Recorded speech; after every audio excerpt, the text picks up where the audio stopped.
बात बोलिए, भारत माता की।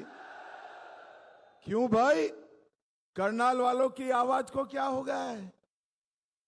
400 पार करना है या नहीं करना है?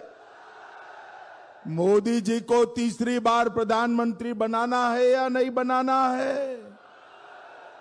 तो भले आदमी ऐसी आवाज नहीं चलती।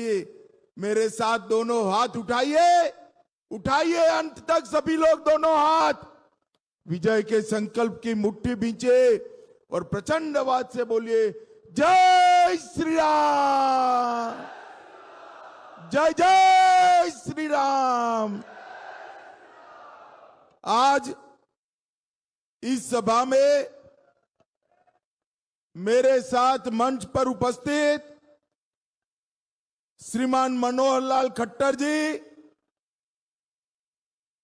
हमारे लोकप्रिय मुख्यमंत्री नायब सैनी जी, श्री कृष्णलाल पवार जी, कार्तिकेय शर्मा जी, बहन अर्चना शर्मा जी, महिपाल डांडा जी, हरविंदर कल्याण जी, प्रमोद वीत जी, राम कुमार कश्यप जी, शिषपाल मेहता जी, रमेश कश्यप जी, भगवान दास कबीरपंथी जी, और आज इस चिलचिलाती धूप में इतनी बड़ी संख्या में आए हुए प्यारे भाइयों बहनों माताओं और मेरे जिगर के टुकड़े जैसे युवा मित्रों, आप सभी को नमस्कार।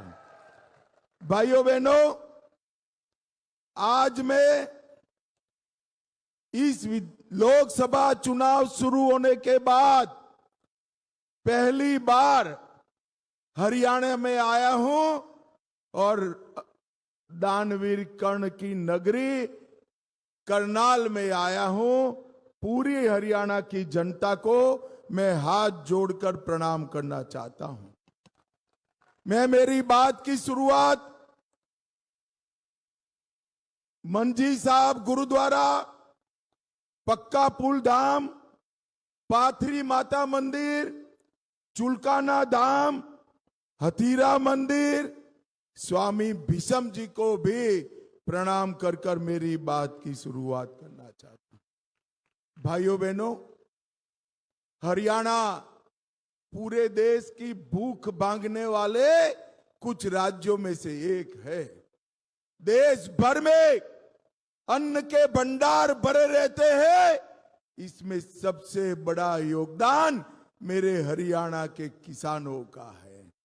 इसके साथ साथ देश की सीमाओं की सुरक्षा, आज हम निश्चिंत होकर चैन की नींद सो रहे हैं क्योंकि मेरा हरियाणा का वीर जवान सीमा पर भारत माता की रक्षा करता है।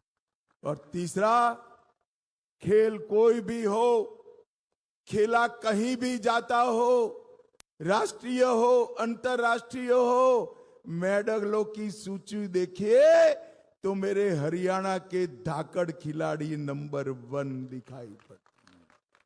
और ये तीनों के लिए हमारे मोदी जी ने बड़े बड़े काम किए। सबसे पहले, इतने सालों से 1 रैंक 1 पेंशन हमारे जवान और उनके परिवार मांगते थे। कांग्रेस सरकार 40 साल से 1 रैंक 1 पेंशन का मसला हल नहीं करती थी। मैं हुड्डा साहब को पूछना चाहता हूं, 1 रैंक 1 पेंशन का मसला किसने लटकाया? हुड्डा जी, आपने ही लटकाया। हरियाणा वालों, मोदी जी ने आपने 14 में प्रधानमंत्री बनाते ही पहली ही टर्म में 1 रैंक 1 पेंशन को समाप्त करने का काम नरेंद्र मोदी ने किया। भाइयों बहनों, खेलों के लिए भी ढेर सारा इंफ्रास्ट्रक्चर, सुविधाएं, पारदर्शी चयन और अंतर्राष्ट्रीय ट्रेनिंग की व्यवस्था नरेंद्र मोदी जी ने की। इसका सबसे बड़ा फायदा मेरे हरियाणा के खिलाड़ियों ने उठाया है। हरियाणा के खिलाड़ियों ने भाइयों बहनों, आज मैं जब आया हूं तब यहां से हमारे प्रत्याशी मनोहर लाल खट्टर जी के लिए आशीर्वाद मांगने के लिए आया हूं। ये मनोहर लाल जी 10 साल तक हरियाणा के मुख्यमंत्री रहे, हरियाणा की सेवा की, और अब पार्टी ने तय किया है कि वो दिल्ली में देश और भाजपा की सेवा करने का काम। भाइयों बहनों, मैं आज कहना चाहता हूं बड़े मन से, क्योंकि मनोहर लाल जी की विदाई हो चुकी है और सैनी साहब मुख्यमंत्री बन गए, मगर मनोहर लाल जी ने पूरे हरियाणा में नौकरी बेचने का कारोबार बंद करने का काम अगर किसी ने किया तो मनोहर लाल जी ने किया।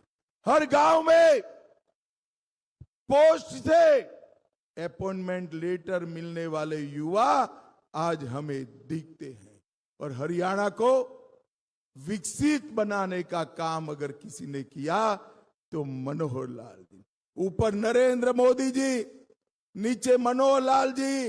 हरियाणा को ढेर सारी सौगातें मिली, 7 IIT मिले, 7 IIM मिले, देश भर में 7 IIM खुले, 15 नए एम्स खुले, 390 यूनिवर्सिटी खुली और 700 मेडिकल कॉलेज हुए।